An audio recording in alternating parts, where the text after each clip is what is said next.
Are you a business owner stuck in fear, doubt, and worry about what the marketplace will look like in the future? Then this show is for you. Strap on your seatbelt and get ready to disrupt and innovate. Here's your host, Lisa Levy. Today, I'm thrilled to introduce our guest, Erica Maureen Carder. I need to breathe, and that's okay, people. Erica Maureen is a dynamic leader in people operations, talent acquisition, and HR innovation. With over a decade of experience, including 6 years leading people and talent teams in the startup world, Erica Maureen is an expert in building high-performing teams, optimizing hiring processes, and creating inclusive workplace cultures. Her expertise extends beyond hiring. She's worked directly with executive teams to build better employee experiences, create learning and development programs, and drive career growth. If you're a business leader, startup founder, or HR professional looking to build a thriving, people-first organization, this conversation will be packed with insights you don't want to miss. Erica Maureen, welcome to the conversation. Thank you. I'm so excited to be here. I am glad to have you here. People first is the only way that a business can grow and scale and be successful. And so I am always happy and excited to have these types of conversations. But from your perspective, tell and share with the audience what it is that you're doing and why it is so important, especially right now. Yeah, so right now we actually did a pivot in our business to focus more on outplacement. So originally we were handling the entire employee life cycle from start to finish. And we realized that unfortunately right now in our economy, there's a lot of companies laying off. And they're doing it in a way that is a little bit too much of a shock to the system. And we wanted to find a better way to help people start their next career journey and next journey in general, whether it is working somewhere else or starting your own business. And we came to the conclusion that we wanted to create an outplacement service that focused on mental health and then career placement. So when you first get laid off, that huge shock hits you and you don't necessarily know what you're going to do. A lot of times you weren't given any notice. It happens on a Friday morning and you're like, what do I do? Where do I go next? Where do I work? How do I bring money in for my family? And it's a really stressful response to something that can actually be a life-changing event for you in a positive way. So what we're trying to do now is we're working with companies to help with the layoff process, but then we're taking those individuals and we're getting them really ready to either start a business, find a new job, but also providing them that mental health support that they need in order to get to that next phase of their life. And right now, as we're recording this, this recording, we're in January of 2025. When we look at the United States and things that are happening right now, people losing their jobs is actually on the cusp of happening for federal employees at an exponential level. And in a way that, this show is about being disruptive and innovative to make positive change. And, I challenge the thinking that what we're about to witness is going to be very disruptive with, very negative change for the people who are career federal employees. So as we look at your approach and what you're doing for your clients and ultimately for people who are looking for and needing outplacement services, talk to me a little bit about your process and what you do and how you work with them. Sure. So how we work with clients is a client comes to us, they request that they want to add an outplacement service to their severance letter, and or sometimes we have employees who contact us and say, hey, I heard about your outplacement service. I want to ask my job to add this into my severance package. How do I go about doing that? So we have letters on the employee side that we give you to provide, and or we recommend always speaking with an employment lawyer so that they can get you the best package possible when you are being laid off. And then the next thing that we do is if we are working with companies, we have a kickoff call to kind of walk Mhm. through when is the riff happening, how large is it, and who is being impacted. Many of the organizations that we do work with are startups right now. We find that startups are thinking more about their employee experience, the morale, how it's going to affect them after the layoff happens. They're usually smaller rifts, so they might have like Mhm. 2 to 5 people that they're laying off. Uh, but what we do is we'll be on the call with them when they're laying off that individual. We'll talk about the outplacement service that is also made available so they really understand what it entails. And we let them know it's their option to opt in or out of that package. And it doesn't have to be done that day. They have about 30 days to really decide what's right for them, but we help them walk through how to apply for unemployment insurance. We help them to figure out, does their state offer additional benefits? I was shocked to find out how many states offered like Coursera and LinkedIn Learning. Um, and there are other benefits. Some states have like career coaching that you can opt Mhm. into. And these are benefits that, unless you really looked into each state, you would never know about. Because, like, let's be honest, we don't plan to be laid off. It just happens. And then our reaction is, okay, we have to go get a job. We have to do this. But this is an opportunity to also build skills. It's an opportunity to reset and figure out what do you really want next. And it's an opportunity to figure out what kind of organization do you really want to work for and what didn't work for you last time. A lot of times we work for organizations and we get stuck and we just stay in what I like to call the hamster wheel of just we keep going and going and going. And we don't realize that, you know, we spend so much time at an organization that we work for, but being at that organization doesn't necessarily mean it was the right organization for our mental health, the right organization for time management, the right organization for stress management. I can't tell you how many people I spoke to, and they literally said to me the second that they left their company,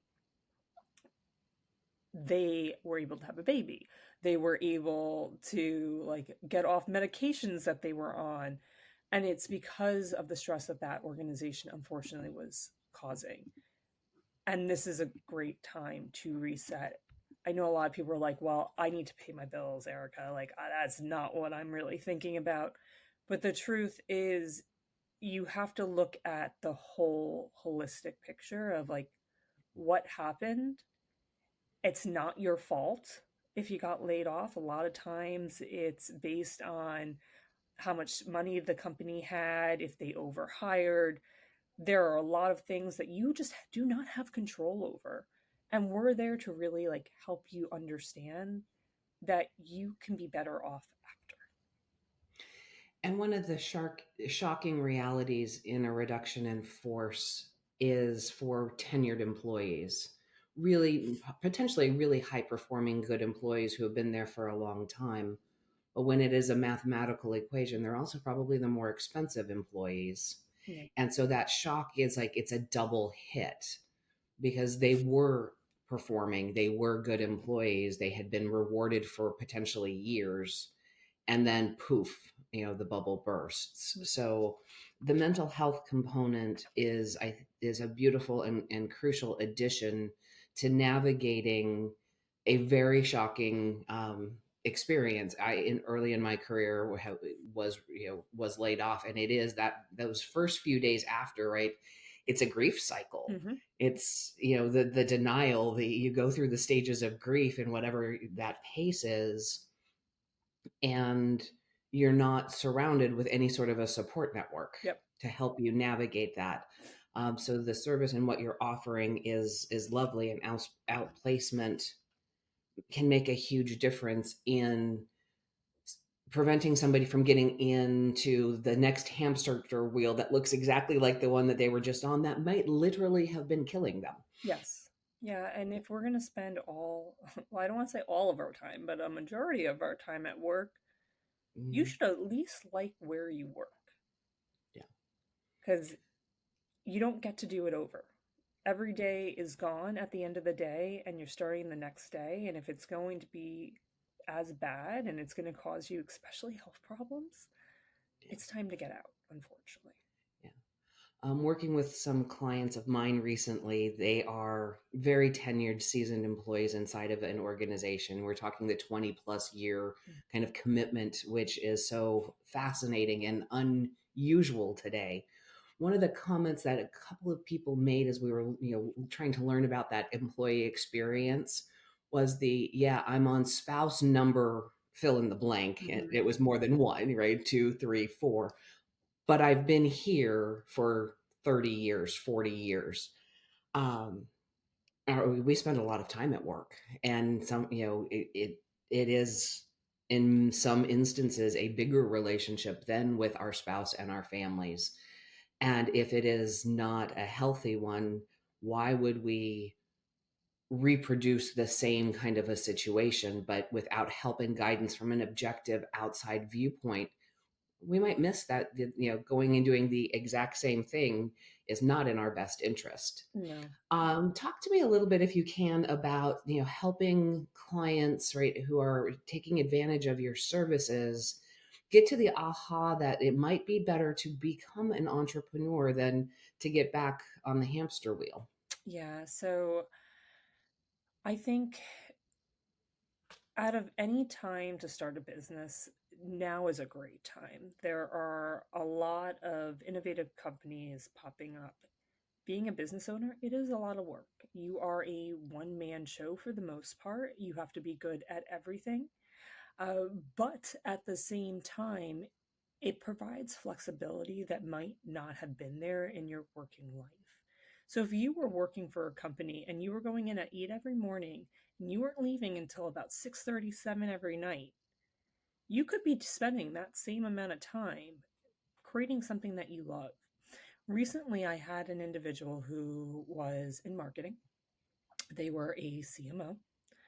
And when they finished their CMO journey, they were let off. They're like, what do I do next?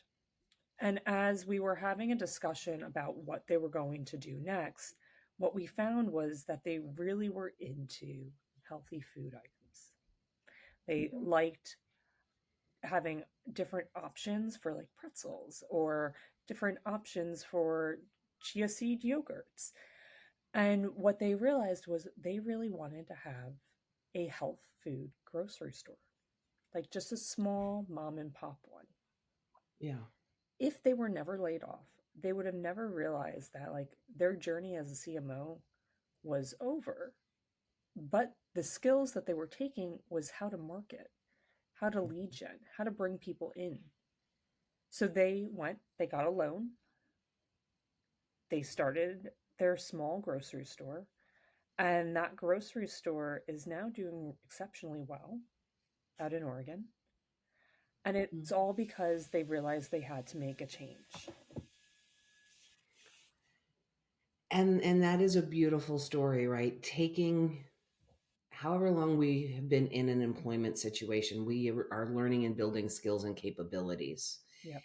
And they apply in our mind to the job at hand.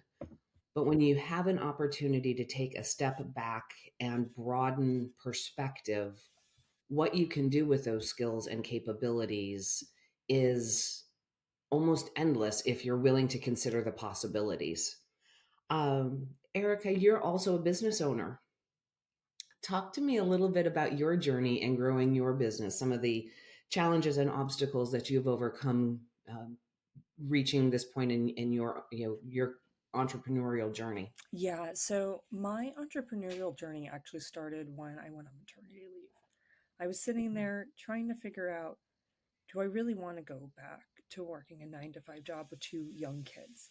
It is so hard when you have two young kids, managing school schedules, managing pickups, managing last minute festivals at the school that you were literally told the night before by the school. And then if you're not there, you have the guilt of not being there. And I felt that for like the last 2 years. And then having the second child, I was like, when am I going to be able to have flexibility to do these items? And I originally started my business really focusing more on people operations and recruitment. And I do love that work. I love creating that employee engagement experience. I love working with small companies to figure out how do we bring out the best employees and how do we bring out the best workplaces. But what I felt that I was finally missing is there are so many people that I know, unfortunately, getting laid off. And all of them go through, like you mentioned, the same grief cycle. And they're in shock and they feel useless and they feel like they can't do anything more. And that's really when I planned to really create our company and what we're doing. What I would say is my journey has, went up and down. I've definitely had days where I'm like, I can't do this. I need to go back to a 9 to 5 job where the salary is consistent. And then I realized at the same time, having that flexibility that I always desired is only going to come around once. The space to have um, the 9 to 5 doesn't necessarily give you the flexibility I think that you think that it gives you. Yeah. So the 9 to 5 wasn't giving me the flexibility I needed, although it's appealing to have the 9 to 5. What I found is I could be more useful and I could create another way of being my best self through the work that I do. And at the end of the day, everything that I do is based on me. I'm setting my own OKRs. I'm setting my own KPIs. I'm driving the business where I want it to go. And that's where I saw a change in myself for the better, is really when I got to that point of realizing this is the new me. This is the new version of me. This is what my kids get to see. This is what my kids get to know what their mom does versus I'm an HR exec, which is amazing. It's great. But this is more fruitful work at this point for me. Erica, thank you for sharing that bit about your journey and kind of where you're at as you're navigating still relatively a young business that's growing and has morphed early on in the cycle. If people who are listening are curious about what you have to offer, are business owners that may be in need of services or just simply wanting to learn and educate themselves, how do they learn more? Sure, they can go to our website, origami.outplacement.com. There is a form that they can fill out if they're interested in obtaining the services or want to learn about pricing. And then for employees who have recently been outplaced that now want to ask for additional outplacement services in their severance letter, they can actually just shoot us an email at hello@origamiout.com. Absolutely lovely. And learning more about you on LinkedIn? Yes, of course. They can always look at my LinkedIn. My LinkedIn will note Talent Build, which is our umbrella company, but Origami Outplacement falls within it. Absolutely fabulous. Erica, today, thank you so much for helping us through the conversation around the need for outplacement. Reduction in force is a natural and sometimes necessary part of a business's journey. It is not ever about being aggressive towards employees, right? But it's a numbers thing that has such a detrimental impact to the human being on the receiving end of it. And being able to, with Origami Outplacement, provide mental health support along with the outplacement part of the journey so that people can pause, take a breath, and consider what's possible for them. Mm-hmm. Look at what their now previous job actually was doing to them in terms of their well-being, their family's well-being, and potentially even killing their creativity and their soul in many cases. I'm projecting based on my own experience in the past on that last little bit. But what this service offers is that opportunity to take care of your whole self and find the right next thing. Erica Maureen, thank you so much for the conversation today. Audience members, you know the rules. Don't get left behind. Join me next time. That's it for today's episode of Disrupt and Innovate. Head over to iTunes and subscribe to the show.